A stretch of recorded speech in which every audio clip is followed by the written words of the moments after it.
Hello, everyone. It's Dr. Nirapundia. A lot of Golden State Warriors fans have questions about hamstring muscle injuries after hearing what happened to Gary Payton II yesterday. Here's a quick breakdown of hamstring muscle injuries, what the general types of injuries are, and what the return to play protocols are, and also as well as general return to play timelines. Now, we have four main hamstring muscles. We've got three on the inside part of our leg and one on the outside part of the leg. On the inside, you've got your gracilis, your semitendinosus, and your semimembranosus. On the outside, you have your biceps. The main function of the hamstring muscle is to flex at the knee and extend at the hip. Now, in explosive athletes such as sprinters and soccer players, football players, these injuries are very common due to the rapid acceleration and deacceleration that occurs. But you can also see this in basketball players as well, too. Now, when an individual has a hamstring injury, your everyday athlete doesn't necessarily need an MRI, but for basketball players or any other type of professional athlete, typically an MRI can, number one, quantify the type of injury, determine the location, and that helps them to determine return to play timelines. Now, these are graded just like any other muscle injury. You've got grade 1 injuries, which are microscopic tears, grade 2 injuries, which are partial tears, and grade 3 injuries, which are complete tears.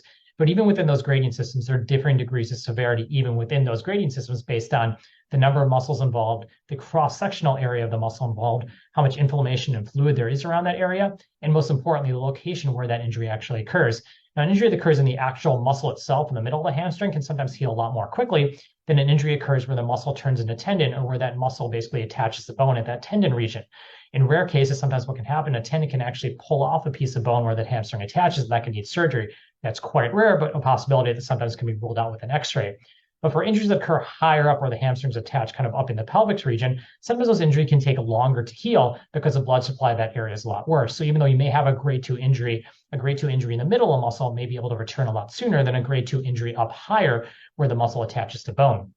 Now, there are various different things that can be done to speed hamstring muscle recovery. A lot of it's rest, it's decrease in inflammation, it's physical therapy. Sometimes there are certain types of injections that can be done to speed up the process, and a lot of that data has been shown in NFL players. But in general, if you take grade 1 and grade 2 and grade 3 injuries as a whole and assume that this is generally just more of a muscle belly type injury, grade 1 injuries will sometimes be around 7 to 10 days. Grade 2 injuries can sometimes be 3 to 4 weeks, and grade 3 injuries sometimes can be 6 to 8 weeks or sometimes up to 3 months if they involve a lot of the muscle area. The key thing to understand, particularly for NBA players, is that there's a high rate of re-injury both to the hamstring area as well as to other parts of the body. The hamstrings are very, very important to provide stability to the lower extremity and help with landing. They help with deceleration, acceleration, etc. So a lot of times an athlete may have a hamstring injury and then get a subsequent injury if they come back too quickly, or if that injury isn't necessarily fully healed, that strength isn't back to allow them to function appropriately. We did a study looking at NBA players over a 5-year period and found that the mean time missed for all hamstring injuries was about 6 games.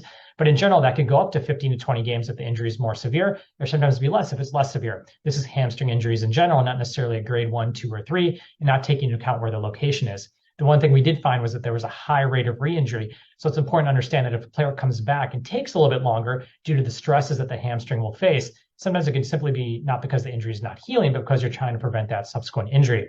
So in general, return to play criteria is based on the grading of the injury, the degree of muscle involved, and where in the muscle is actually located. It also takes into account the player's other injuries, in fact, what they're returning from. With Gary Payton II coming off multiple other soft tissue injuries, the timeline may be extended based on what they see on imaging if they get that, as well as his response to treatment as he rehabs over the next couple of weeks.